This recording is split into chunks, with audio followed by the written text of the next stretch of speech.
talk, a lecture which has just gone up onto the website, which is called Three-Part Man. Now,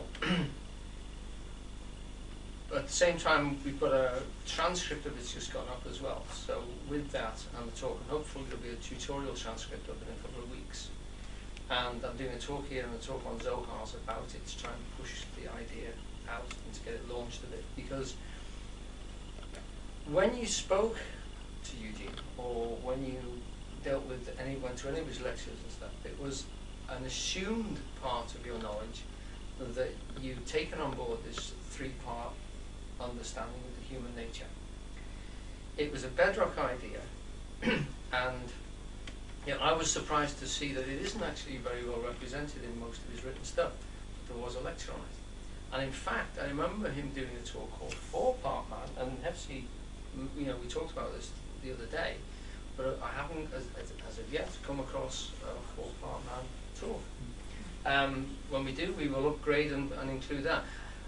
He did talk about it a lot because the fourth part, which we don't mention, which isn't actually clearly mentioned in this talk we're doing, is the coordinating part. And he often used to draw it as a sword. So he would draw the three-part being, which we're going to talk about in just a sec when we get rolling. And he would draw them like this: head, heart, belly, and then he would put a sword like that as the coordinator, which was the spine. But he actually said it's a central column of feeling that goes right down the middle of human beings. Now, in looking at this and listening to the tape, if you do download it, and I recommend it, it's not a very long one, it's just over an hour, you get him talking, and he uses three different, he uses the terms ideation, which he says on the tape is ideation, he likes to say it ideation, affection, and conation. And this can also be called cognition. These are words which I was not familiar with him using in most of his lectures and talks. So, but they are very good because they key directly into psychology. And what he's doing here is he's linking his analysis of the human being into psychological analysis of the human being, which was current at the particular time. I think the talk was probably given about late 50s, early 60s, and these ideas were current then. So I had a look at those, and these words are certainly the psychological ways of describing exactly the same things. These are ideas. This is feeling. And this is drive or will. And that's what we would normally have met them in his talks. And when he was drawing them and actually putting them down, in conversation to you, he was often drawing. So that if I used to go and see him, and you were lucky enough to see him personally, I often used to sit alongside him. So he'd be in an armchair, I'd be on the floor there. And usually he had a pad and he was drawing and showing me things all the time.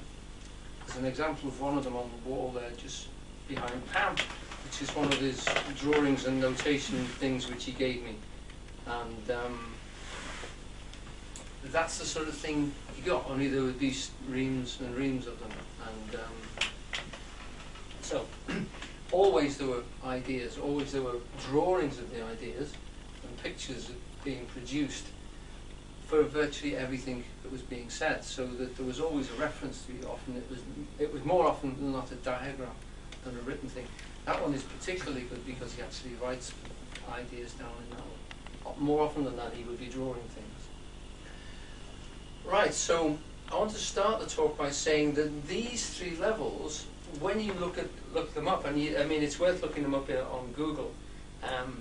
They do take you off into lots and lots of fascinating areas, which I hope to draw a few references to. First of all, the psychological ones. And to get onto that, I'm going to give you out some song sheets. We've got, because this talk tonight is going to be rather like what I would call close reading. What I'm going to do actually is, if I can pass these out, if you could pass those around there, if you just take one and pass them. There's 3 sheets marked 1, 2 and 3. 3 sheets. Strangely enough.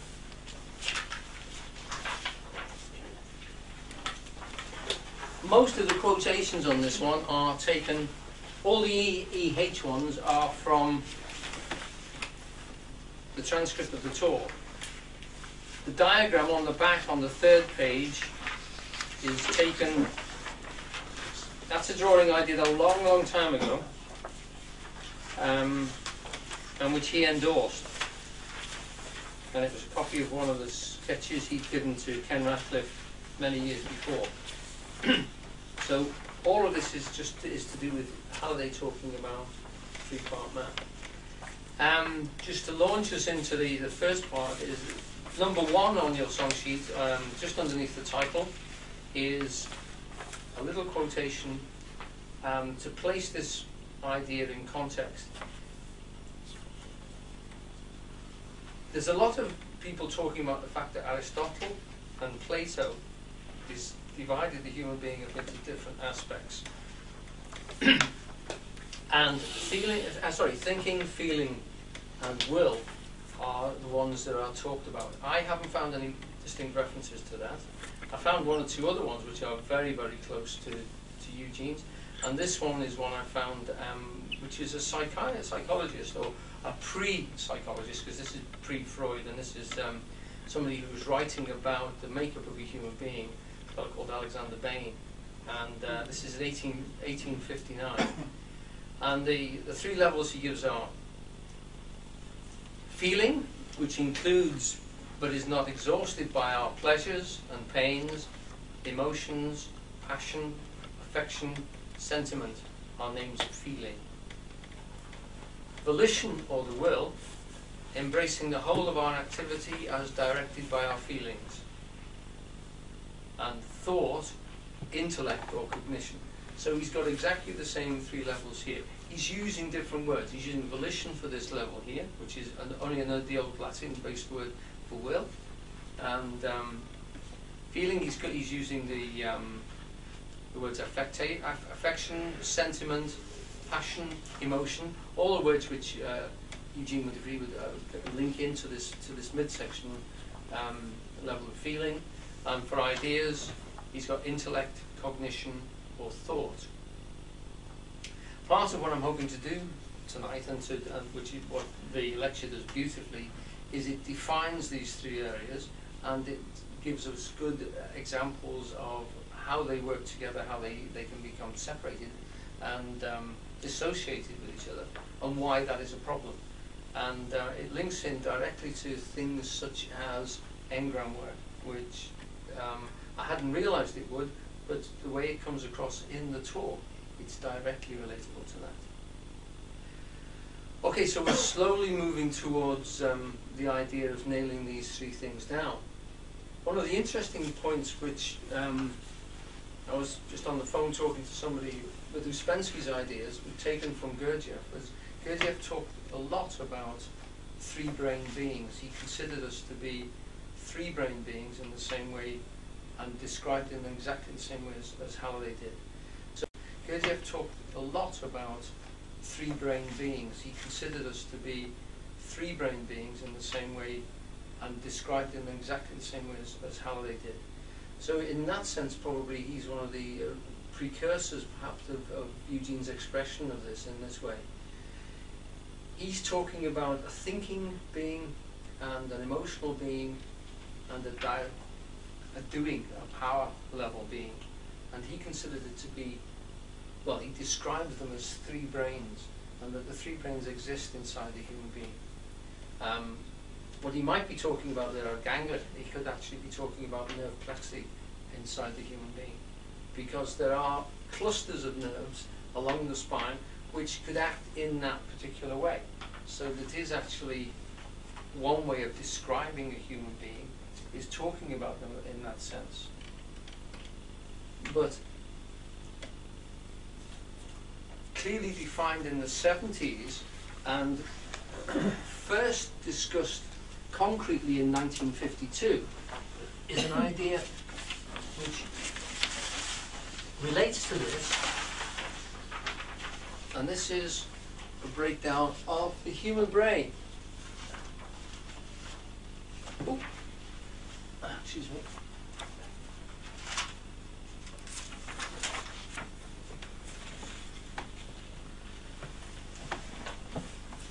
The human brain as existing with 3 distinct levels. Now, this is the neocortex, and this is the limbic area, and this part here, they're actually calling in this diagram the reptilian level. Okay? And what they're saying is that this is how the brain evolved, and this is how human beings evolved, and that quite distinctly, more so than perhaps any other organ inside the body, the brain still has its 3 separate sections. Now, this brain here, the reptilian one, is the one which looks after the actions of the body, the appetites of the body, and the primary sort of nerve controls of breathing, digestion, locomotion, all these activities which we would class as distinctly bodily. So this is literally the extended bulb of the spine and links right down into the spinal nerves. This is the one which actually controls action, and it's the one, although these are all shared, there is no distinct separation, this is the one which is the one that has to be directly engaged in all of those processes. This is the one that keeps your heart beating and your breathing, even in states of coma, etc. Around that is called the mammal brain, or the limbic area, and this was developed later on in mammals such as dogs, horses, etc., which have social groupings. They are herd creatures, they belong in packs, and they actually have relationships between each other. And this level here, again, is still relatively small. In the solid, this cortex here is 4 times bigger than the rest of the brain put together. Okay? So this here is grown up in social areas and is to do with feeling relationships and links in again directly into this part. These two are both, all these levels have got 2 hemispheres and echo the 2 hemispheres of the larger part of the brain. This is what you've probably seen when you've seen photographs or diagrams or models of the brain, because the neocortex, this human part, has expanded dramatically and filled all the space inside. This is what we needed the big skulls for. That has happened over the last 2 million years, and that is the thing which is the one that thinks clearly. This is the thing which is purely human. It needed particularly large-shaped skulls, which developed. Strange enough, the skulls and the large brain developed before we started to use tools and things. So there's been a long discussion about that, but we can actually say that the size of the skulls seemed to develop before the tools and the artifacts started to be made. Quite some time before as well. What's the name you're giving today? They're calling neo-mammalian, and they're calling paleo-mammalian and reptilian. This one is usually called the neocortex. It's the wrinkly one, on the top. And this one is called the limbic. And this reptilian one is, I've forgotten the name now, Derek, but I can give it to you later. Okay? In that one. Isn't it the medulla, that part? The medulla is part of it. It's made up of 3 parts. 3 parts. I used to hear it referred to snake brain, dog brain, and man brain. Yes, Yeah, he did. Eugene's That's right. And he even used an Egyptian one to me once, when he said it was crocodile and horse and man, and they represented them that way. But I've not found any other references to that. So Crocodile and what in that, sorry? crocodile, horse, and man. Yeah, which still fits in. What you've got is a reptile level. You've got a mammal level, which lives in a herd, which is to do with relationships between. And you've also got, then you've got one with the mammy, human one, shall I say, which is to do literally with one who are able to produce ideas and formulations, thought forms, and manipulate them. spent a lot of time actually talking with Eugene about these different levels, and it comes into several other talks of levels of being, etc., where you're talking about literally defining the type of experience that you're going through at any given point, knowing whether it's a physical sensation, whether it's an emotional sensation, because we have feeling levels of touch as well as actually from emotion, or whether it's a clearly formed idea. And he does this again in this particular talk, and he goes on to actually establish why that is. But before we just leave this, there's a lot of thought around this, which then, when this idea first came out by a guy called MacLeod in '52, another chap called Hilgard wrote it up again in 1970. What they were saying was that this is still extant in the way that we deal with the world, so that there are lots of three-form things, there are lots of three-form ideas and concepts, which they say seem to be constantly, the brain seems to be finding itself in the world. You know, it finds, the way Gurdjieff talks about it is he says you need three distinct types of food. You have to have physical food to give you energy. That's what the lower brain works on. But you need emotional relationships to actually give you food at this level. So there is a certain level where you need to be put into emotionally charged situations that keeps the feeling level going inside of you. It lives on those sort of things. So that people will look for drama, they will look for emotional responses, they will look for situation stories which get them emotionally involved. And Gurdjieff's actually using this. You can never tell whether Gurdjieff is using he's defining himself, but you never know whether he's pulling your leg. He tends to go over the top and push things to extremes, you know. I remember there's a wonderful part in Beelzebub's Tales where he says, you know, a lot of people control their diets, and he says you shouldn't, you should really test your diet regularly, eat stone. And you think to yourself, oh yeah. He's got a little grin on his face when he's saying this to you. He's literally pulling your leg because he wants you to actually look at the whole concept, turn the concept upside down, explore yourself. And to do that, he's quite prepared for you to damage yourself. He doesn't care as long as you're alive, you're conscious to what's going in, what's going on. Right, so you've got food for this level. The other level for this food as well is energy food that we eat, substantial food that we eat and drink, etc., is also movement. So that your body needs to physically move and drive about, to push and etc. So that things like sports and activities were important. And of course Gurdjieff established these ideas of the dances, which are very mechanical. Now very important. And of course Gurdjieff established these ideas of the dances, which are very mechanical. Now this afternoon I was doing some Kundalini yoga with Pam, and I was struck by the fact of the repetition of the one of the things which is stressed about this is that the reptiles tends to organize its movements in very mechanical, repetitive action. They tend to repeat the movements, they tend to have this fixated thing where they will do things over and over again in exactly the same way. They always have these patterns of behavior. Most of them have exactly the same attack pattern. That's how the keepers tend to control them, because they will always spin to the right or spin to the left. They're very, very predictable in that sense. So this area here tends to be to enjoy repetitive and strenuous movement.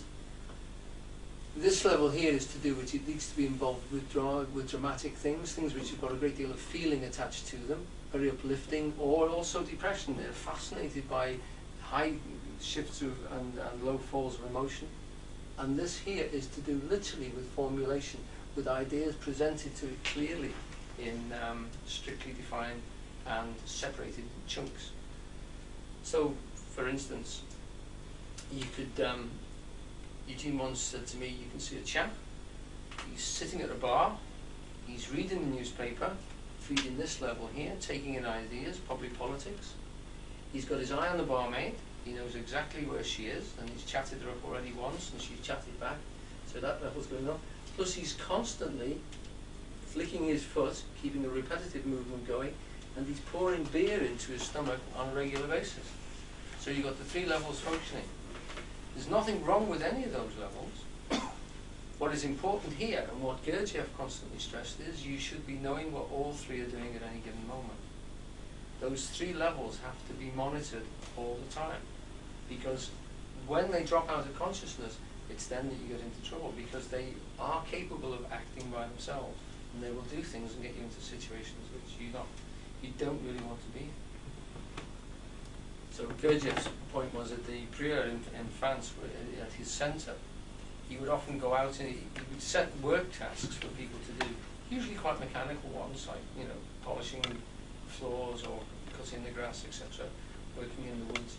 And he would go out in the middle of the work period with a gun, and when he fired the gun, you were meant to stop, not move, for a complete minute, and analyse yourself. What were you physically doing? How did you feel about what you were physically doing? What was the basic emotion that was going through you at that point? What were your thoughts? What is holding you into that situation? Why are you doing it? And then, again, back to work. And then he would try and catch people unawares, you know, late at the night or during a meal. He would do exactly the same thing and get them to stop dead. And he'd question them to try and see if you had all those levels literally being coordinated. Right. The second level, the limbic system, it's Yep. interesting to know that you said it was the herd instinct and an animalistic sort of Yep. level. And in aromatherapy, you work with the limbic system because it's connected to the sense of smell. Yes. And when you smell certain oils or a combination of oils, it can invoke memories and it can start like an embryonic release. Yeah. So it's connected to memory as well. Right. I don't know that actually, Pamela. It links him perfectly well with what we've been saying about it, because it stores information in there. What they say about the lower levels is they store information, but they store it in very limited ways, so that they seem to be able to recognize silhouettes, etc. So that vision, for instance, in things like alligators and snakes seems to be very, very reduced. They don't recognize light and dark, and they can recognize simple pattern structures, but they don't seem to be able to recognize distinct things between them. They have very few fine motor skills. What I was trying Is what it says. to elucidate on was that it is connected with the sense of smell. Think of animals, what do they do? Yeah. Well, yeah. Watch out. You know, and we actually do it without actually, not so obviously, but we're aware of Yeah. it, aren't we? You know, so all animals sort of do sniff around, and to me that makes perfect sense. Yeah, and it would link directly into the drive sense, because it's the sense of smell is the first sense to develop from the embryo. When the embryo first starts to form, it links the spine column like that down its back, and it pushes forward two little nodes which are going to become the smelling buds, if you like, which develop into the nostrils inside here. Remember, Halliday always said that good taste is based essentially on the sense of smell. And if you see something which you don't like, which you think is in bad taste, you have the expression that goes with it is one of actually, you've got something rotten up your nose, you've got a really bad smell. You actually pull back, and it's a physical pulling back from something which you consider to be bad taste. In the same way as the smell is, as you said, immediately stimulates emotion from that level. Yeah. The thing which this guy actually, the psychologist actually talks about this, is he says that if a horse or a dog takes something out of your hand, you can feel them actually sensitively sniffing and tasting what they're doing, and also taking it fairly carefully. Whereas with an alligator, or what else is the thing? I think some other creature, he said that you really wouldn't bother to hold food out for them. You'd throw it to them. You wouldn't get involved in it because they're just as likely to take the hand off. Now, he also says, which I'm sure one or two zoologists would doubt, they don't raise their young. They're born as eggs, and as soon as they hatch, they're left to fend for themselves. Whereas mammals tend to build this bonding up with the other animals. They bring them up, they care for them, they nurture them, and then they sort of release them into the world. I don't think it's quite so clear cut as that, but that's certainly one of the cases he puts about it, and it helps to define this difference between this level of relationship and that level of relationship. You know, you don't actually make bank accounts for them and buy them cars. It only happens at this level. I think we should go back to lower levels of responsibility, I think, in that sense. Right. Just to bring you back to the sheets again, I'm going to move on to the second part of this, because what fascinated me with particularly this is Eugene spends a lot of time talking about the form level, which is the ideas part. So this is the neocortex type here, which I'm linking directly with the ideas level here, which Eugene's talking about, and Gurdjieff, and other thinkers as we will come across as well. Right, number 2. Would anybody else like to read? Just change the tone. John, my main man, please. Yeah. The word idea is the Greek word for form, and form is the Latin word for shape, and shape is the Saxon word for idea. And if we say that the shapes of things depend entirely on the mode of circumscription, in any shape, form or idea we are concerned with some finite, something with a limiting factor, a binding contour. And according to the way this contour wriggles about, we recognise a given form or shape or idea. It doesn't matter how you bend it. If you get a piece of string, wriggle it about, the two ends tied together. As long as the ends are tied together and there is some space between it, there is a binding contour and a contained form.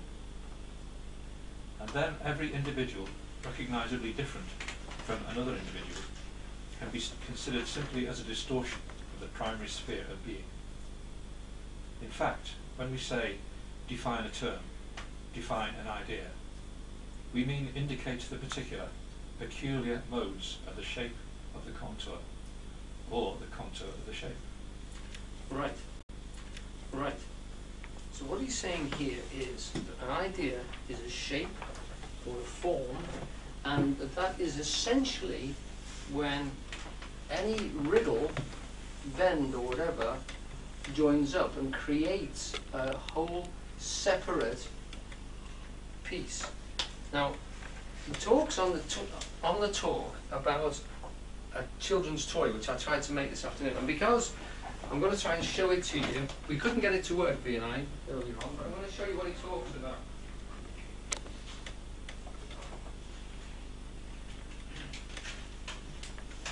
He talks about a childish toy which is made from a piece of card. I've not seen one of these, but he describes it quite well. So we tried to make one. He says it's a piece of card. You'll see the drawback to this, on which is drawn the shape of a human head. And then you can play about with this and create the contours. Unfortunately, I've used plumber's chain, which isn't quite as clear as that, to create different shapes and different individuals. And he's describing a childish toy. Can you see that? Is that possible for you to give an idea of that? By changing these contours, you literally give the fellow a completely different attitude and aspect. It's easily done with this. And he describes that you can just shake it and it does it by itself. Well, we shook it and we couldn't get it to do it by itself, so we have to pull and draw them and pull them from out. This chain, by the way, has been lying on our telephone table. Instead of doodling, you can actually, it's a very long chain, as I can show you. It's all described at the back. It's a plumber's bath chain length, and you just cut it off and make the plug holes on the end of it. And you can draw a shape with it. You can make elephants, and we've done kangaroos and all sorts of things easily. What Eugene's talking about that is characteristic contours make individualistic shapes, so that we recognize ideas by their characteristic contour, whether it's defined or whether it's drawn, and the brain captures these as silhouettes. we see by two modes. We see either, if my head has got a light behind it, you would see the shape of my outline and not my features. You know, if somebody opens the door to you on a dark night, they're just silhouetted because the light is behind them in the hall, and all you see is the outline. You can usually recognise who it is because the silhouettes are quite sophisticated. Whereas if they step back and the light hits them on the face, you'd see the light reflected.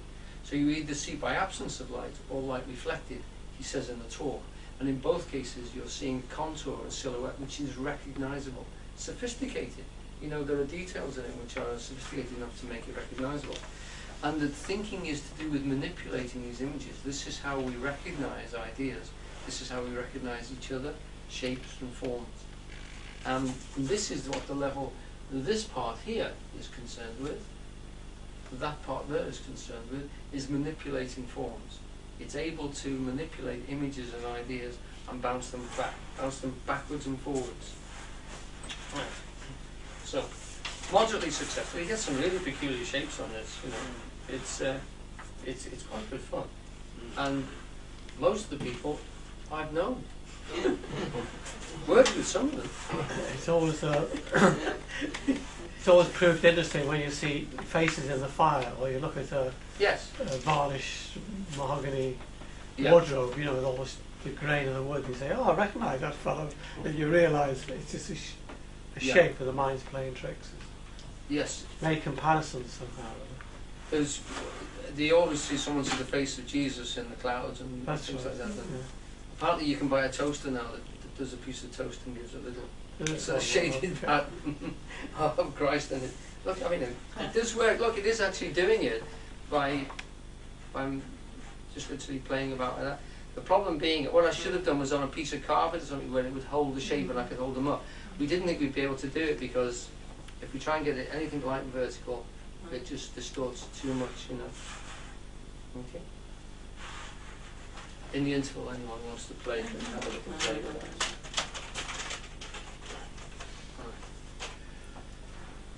Okay, so we've got the basic essential idea of a threefold breakdown in human experience, which Eugene is nailing down here quite clearly for us into the formal aspect. If we just read some of those things again, because he's talking about a contour just like this, and no matter how you bend it, if you get a piece of string and wriggle about, the two ends tied together, as long as the ends are tied together, there is some space between it. There's a binding contour and a contained form.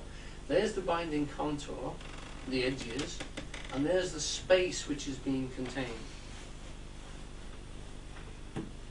And then every individual recognizably different from any other individual can be considered simply as a distortion of the primary being, the primary sphere of being, or I would say in that sense the primary egg. Remember, we are all originally came from an egg shape. We were spheroids. We weren't actually spherical, but we were spheroid at a very sort of initiate at our conception. So this individual shape we have, the fact that we pushed out, and at this level here, inside the embryo, remember it first of all forms from the joining of the ovum with the sperm goes inside, and then this thing starts to divide. It sort of divides into a whole mass of cells, quite sophisticatedly, and then at a magic point, in terms of, I think it's about a day, it suddenly folds itself. It literally gets a whole crease right down its back, which turns into the spine.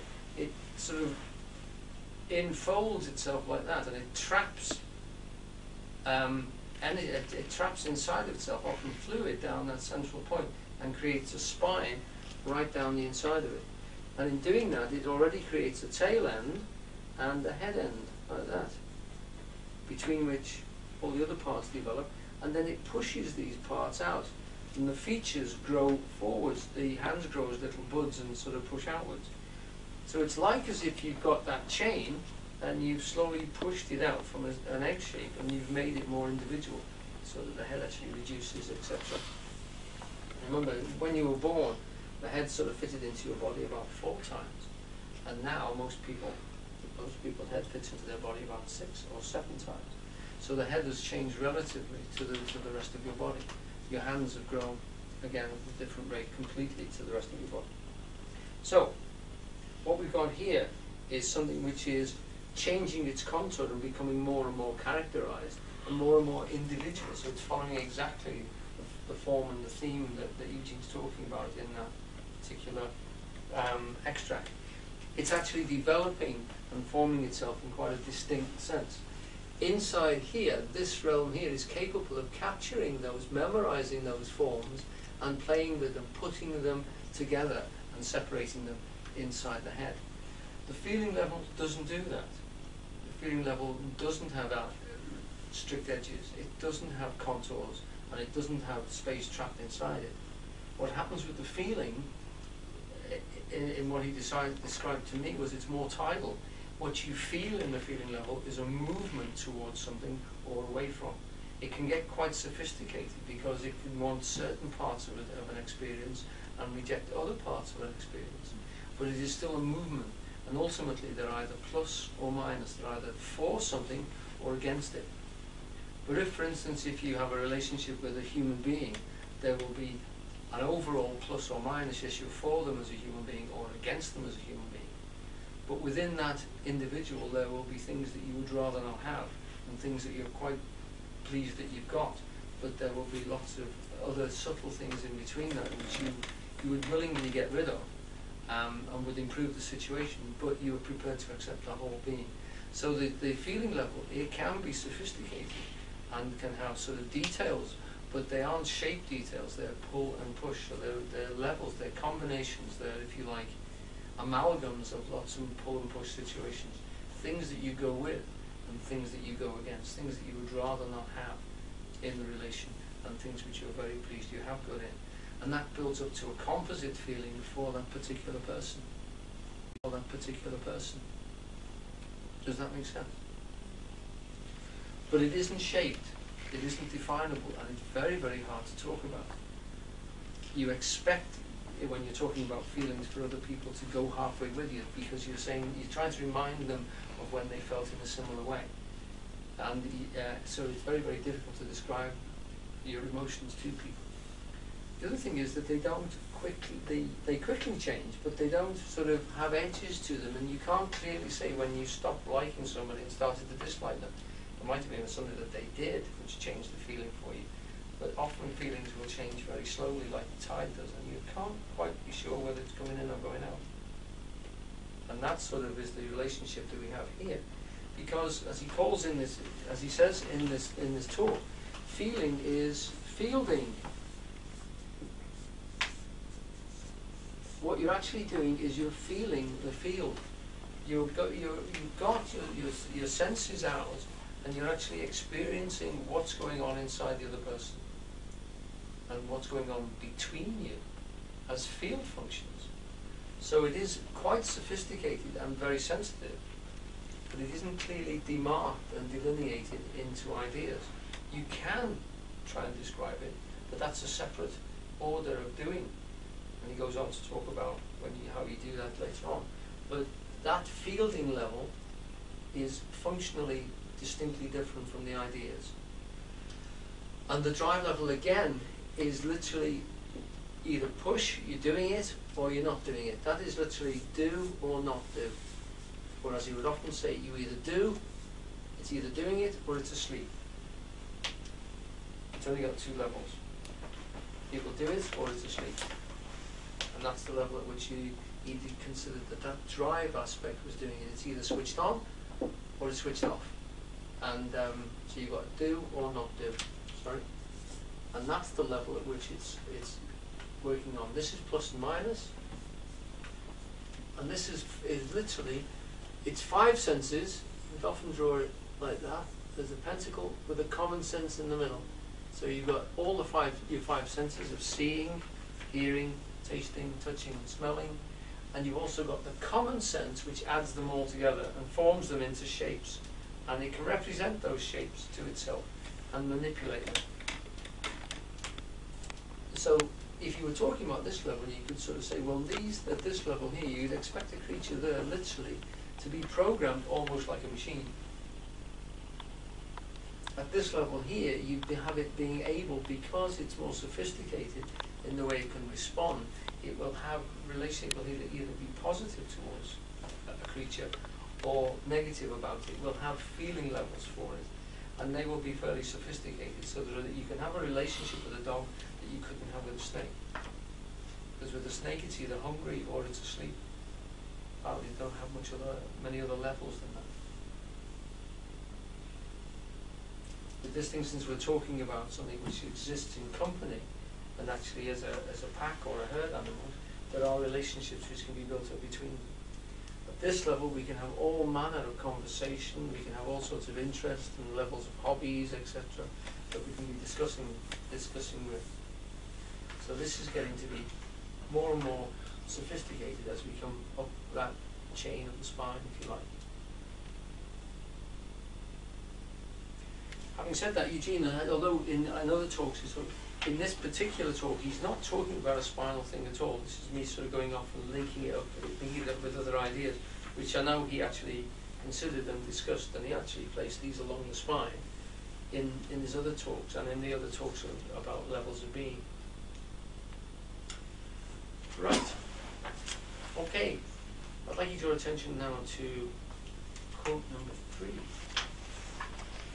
Anybody else like to do a read? FC, would you like to read this one? Now this is 2 psychologists talking about the human brain in exactly the same language as we've just been discussing. FC. We have mentioned that all 3 layers of the brain interact. The layers are connected by an extensive 2-way network of nerves. Ongoing communication between the neocortex and the limbic system links thinking and emotions. Each influences the other, and both direct all voluntary action. This interplay of memory and emotion, thought and action, is the foundation of a person's individuality. The full extent of this interconnectedness is unclear. However, it is entirely incorrect to assume that in any situation one of our 3 brains is working and the others are not. What we can do tentatively is assume that at times...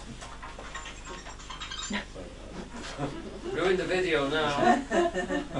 What we can do tentatively is assume that at times one particular focus may be dominant, while the rest of the brain acts in support, and that education can influence which focus dominates. Beautifully read, thank you. True is that. Yes. Although Absolutely. you did say earlier on that sometimes one part can go off and do something on its own without you intending it when you're not looking. Yes, indeed. And get us into trouble. That's a really good get out. Yes. It slipped out of my They're always focus. supporting each other. Yeah. Now, this is really just to show how the psychologists, not all psychologists, I mean, and psychiatrists will go along with this, and some would say it's quite simplistic to describe this, but there's a great deal of evidence that from the structure of the brain, and for the way that we behave, and for the way that ideas actually, and language breaks down into these different types of words for different types of activity, which suggests that there is this 3-fold nature in human beings, and that we experience ourselves on those 3 levels. Can we just have a show of hands? Does everybody sort of feel that they understand what the 3 different levels relate to? Yeah. Okay. Great. Okay. So, I mean, Eugene, in the coming quotes, will constantly go over the definitions again and link them and separate them, because he's talking about something here which he always came. I mean, the rest of the lecture will hopefully endorse the fact that he is stressing the fact that for us to be conscious of ourselves, it is important that we actually recognize these different compartments of ourselves, that we actually deal with ourselves on these levels, because if we're going to make something happen, or if we're going to stop something happening, This is the process we have to control. We have to know how the gubbins work together, how things fit together. So that I know we're talking to him about yoga exercises, yoga postures. He was saying that the energy is stimulated and it helps to generate and to stimulate energy if you can generate the feeling. So the feeling level is very important as the link between the two. And you can actually use that if you consider this to be almost like the Freudian ego here at this level, that being the superconscious and this being the id. This ego, this feeling level, can link these two together and bind them and make the idea feed into what you actually do. And what you actually want to do in life can become goals for you to actually achieve. So this is the yoking together. And Eugene would say that this is the yoke in yoga, is the fact that you're linking these aspects of your being together. And this is why yoga is stressed as being about centers along the spine. And we'll talk about the chakras in a few moments. But those levels are literally the binding of them together, are to make this whole thing function together. You're yoking them together. The joke of yoga is the fact that most people cannot do this. They can't keep themselves together, and they can't contain themselves in that sense. And they can't make, this thing acts against them, and then that thing will act against them. And they fly from this end, thinking that something is wrong, and then doing it the following day. This is a process which human beings do on a regular basis. And they'd like to think of a particular activity, but they can't get themselves out of bed to do it. And this is the process which we've all experienced at some level. Present company accepted. Right. We're going to move on now to this fourth quotation, again from Three-Part Mind. And this is where Eugene is now starting to talk about where the problems arise in this process and how we have to recognize where the glitches, if you like, can occur in this system. If you like, can occur in this system. Right. I'll read this part because I'm feeling a bit left out here. Number 4 on page 1. The abstract idea, the idea purely here, is powerless. It is powerless because we have abstracted, and it is powerless only because we have abstracted it. Real ideas, not abstract, concrete ideas in the mind are not powerless because they happen to be packets of energy formulated in certain ways. They are behaving and driving about in the mind. They are making their own associations with each other quite independently of the so-called individuality, which in any case is just a simple complex of ideas. Now that last sort of sentence, struck me as being very, very powerful indeed. He uses the word abstract. I mean, the word abstract means taken out. So he says that when you abstract an idea, when you separate the idea of your beloved or any particular thing, any goal in life, any ambition that you might have, any object, when you abstract it, when you take it out of its surroundings, you take it out of its context, then it becomes powerless. It has no movement. You can't see what it means. It doesn't mean anything anymore. You've lost its meaning because you've taken it away from the things it relates to. So that all these ideas, because it's easy to do with them, because they've got contours, you can take it out, and then you've lost its connection to anything else. So it then becomes powerless, and you lose your understanding of it, because it only had understanding, it only had meaning in relationship to a lot of other things. Okay.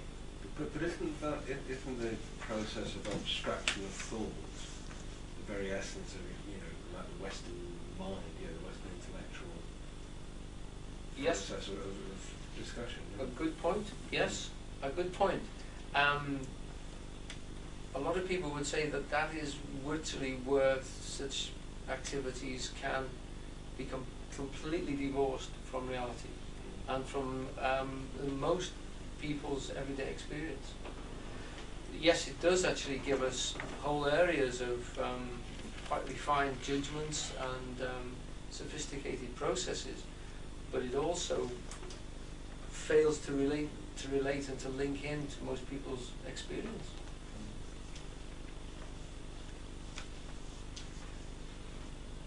the reason for that, I think, is probably what's going to come up next, because the next thing that Eugene talks about is the fact that if you can do that, then you can quite clearly separate, this thing can quite clearly separate these processes. Don't forget, we are actually thinking this at the moment, so we're in the head discussing these ideas. Even this is a contoured shape, you know, it's being described here. There's very important fuzzy sounding words here which give it a great deal of impact.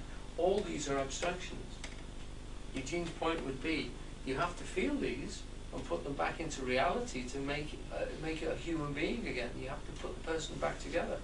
And while we're not doing that, we're separating things out, we're actually abstracting our ideas, so we've lost that sensation. He says you can take something like empathy and you can talk about love without feeling it. And that gives us a great deal of control, we think, but it also completely destroys the meaning of the words. So we can get further and further abstracted from what the original thing was, which was actually to help and to encourage and to develop someone's potential in the world. And we lose all sight of that. And we start to manipulate it in terms of things which it is unrelated to, romantic ideas, etc., which have lost their bedrock meaning in the nurturing of human beings. Okay, so we took... Having just demolished the whole basis of Western thought. Yeah, press on. Yeah, just get rid of it. It's too early for it. Yeah, well, a great deal of philosophy when it gets down to literally the abstraction and demarcation of tiny points of process does seem to have lost the majority of people. Because, you know, what it adds to human life is surely of a minimal effect, you know. It's useful, it's handy to be able to separate things out and see how things fit together, but the putting them together again is important. That's what gives them back their force. That's what gives them back their meaning. And for you, in terms of, and for us, sorry, in every process that we're involved in, we have to constantly be putting things back together. We have to be linking them together and seeing where they are. Now the next thing he's going to go on to is dissociation. That is when these things start to separate out, or we separate them out, the reason why we might separate them out, and then how we can lose track of them. Certain parts of us will be lost track of. How are we doing for time? Are we okay? Yeah. Yep, right. I'd just like to go on and introduce this idea of dissociation before we even have a stop or discuss other things. Okay. Have we anyone who'd like to read? Okay, Pam, if you read this part. Yeah. As soon as discomfort arises, then the child tries to avoid the negative emotion from the experience. In other words, it tries to push it out of consciousness, but whilst it is doing so, it also is trying to retain in consciousness the visual image of the form to be avoided. In other words, we try to sharpen our formal awareness and get rid of negative emotions associated with the form we are trying to retain. We want to lose the painful part of the experience and have a very clear image of what caused it, so that we can dodge it in the future. But we do this only at the expense of destroying our basic unity and innocence. Right. Okay. Now this is the one where it starts to become telling for us. The example Eugene gives is a small child who would really like to buy some sweets, and his mother realizes he's had too many sweets, so she puts the blockers on, and not only does she put the blockers on, but she wants him to change his mind so that he doesn't even want them. So he gets told off, not just for wanting the sweets, but even for wanting to want them. And that when this happens, he hasn't just got to not buy the sweets, but he's got to even look as if he doesn't want them. And that's when he really starts to tie him in knots, because the mother is looking for tiny little twitches in his face, etc., which is telling her that you know, he doesn't even like the idea of going without the sweets. Now, what Eugene says is tying the poor kid in knots, because the levels of this get really quite sophisticated. Not only must he not go to the shop and spend the money, he mustn't even look as if he's going to, and he mustn't even be depressed about it at all. Otherwise, his mum's going to sort of impose more and more sanctions on him. His mum's going to sort of impose more and more sanctions on him. So the child is then very cleverly got to try and do this. He's got to conceal the emotion first of all, and then actually not have it. He's got to push it out of his body completely.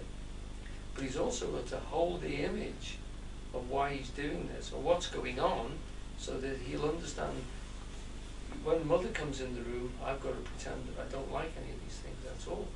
That, you know, they're bad for me. So that creates a dissociation. The feeling is a very negative one, so he wants to actually avoid that if he possibly can, because it makes him feel lousy. But he hopes to retain the image of mother being very annoyed and withholding the pocket money, etc., and blocking him from going to the shop. So he then starts to dissociate himself off. The very activity of eating the sweets has got to be forgotten completely. And that energy down here has got to be ignored and contained. You know, every time the appetite arises, he's got to block it out completely. So this is where dissociation starts. This is where a child builds up. You can all imagine situations that are more pertinent to the things you've seen, but you can see how that would build in, so that the human being has to avoid that discomfort, and the way that that's sort of programming him, he has to get rid and dissociate. In other words, he has to will ignorance of areas of his own experience. He has to block himself off for things which are going on inside his body. Now these are what we would class, you know, the general tone that we would call those in Eugene's language is engram.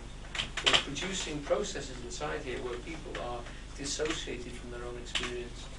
Things are going on inside them which they don't know anything about. Now if you take that out of the sweet context and put it into a horrendous situation when, you know, people are in states of bereavement, or parents are estranged, or horrendous accidents and situations like that, which, you know, really do need to be washed out or blocked because of the discomfort and the panic and the disturbance which they cause to human beings, then you can see how chains and blocks and buffers are all placed along here. I mentioned that we went to Pam and Gordon's talking about Kundalini today. One of the things that Gurdjieff used to call this is Kunda buffer. He used to, again, he's a joker. He's talking about the fact that Kundalini is this energy, stored energy in here, which has been baffled and tied up in knots. It's supposed to be coiled down here in 3 coils. And yogis very intelligently, very slowly raise it up the spine, up to here, and they see all their processes. Now, Eugene points out that what's actually stored down there are all the times you didn't get your own way, and all the situations and the problems that you've been tied, the knots you've been tied into. This snake brain has remembered every single one of them, and they're cherished down here. And what happens is that in Kundalini this energy rises up here, and it's your free energy to do with, and it energizes the whole of the being. It's energy which has been locked up or separated. So Gurdjieff's taking the Mickey out of this idea by calling it Kunda buffer, and saying that this energy is actually baffled and buffered, and it's actually, we're reduced from the level of being completely human being by being knotted human beings. We're being broken and battered, and we're all damaged goods, as Eugene used to say. We're all damaged goods. You know, we're all being knotted and blown and battered about. And what actually happens is with some poor people who, for reasons of emotional trauma, or for some sort of disturbance, or because some of their buffers don't work, they get a rush of this energy which blows the top of their head off. They're not ready for it. They haven't done it gently with breathing practices and exercises and with lots of extensive sort of talking to their gurus. It suddenly happened one night when they've had too much whiskey or something, or it's happened when they've seen a situation which they cannot possibly contain, and their head blows completely, and they cannot, and then get the buffers back in place to lead a normal life. And Eugene said to me, there's an awful lot of people in psychiatric care who raised Kundalini long before it should have been, who saw something one night and literally haven't been able to put themselves back together again. The ego of Humpty Dumpty, once it's fallen and broken, you know, all the king's horses and all the king's men can't put it back together again. It's really a very difficult process because those buffers have been laid in place over the whole length of your life. So to take them out quickly is the wrong thing to do. Right. So what we have now is the fact that the human being, by being separated, that's the joke. The yoke is tying them back together. All these processes to make him work, they've got to be linked together. And the joke is the fact that in most people we're damaged goods. We've been separated from our own will. We've been divided from our own source. Okay? Right, so we're going to finish off with this one, and then we'll have a break. So this one continues on for the last one, and Pam, would you like to read the rest of it, Pam? Please.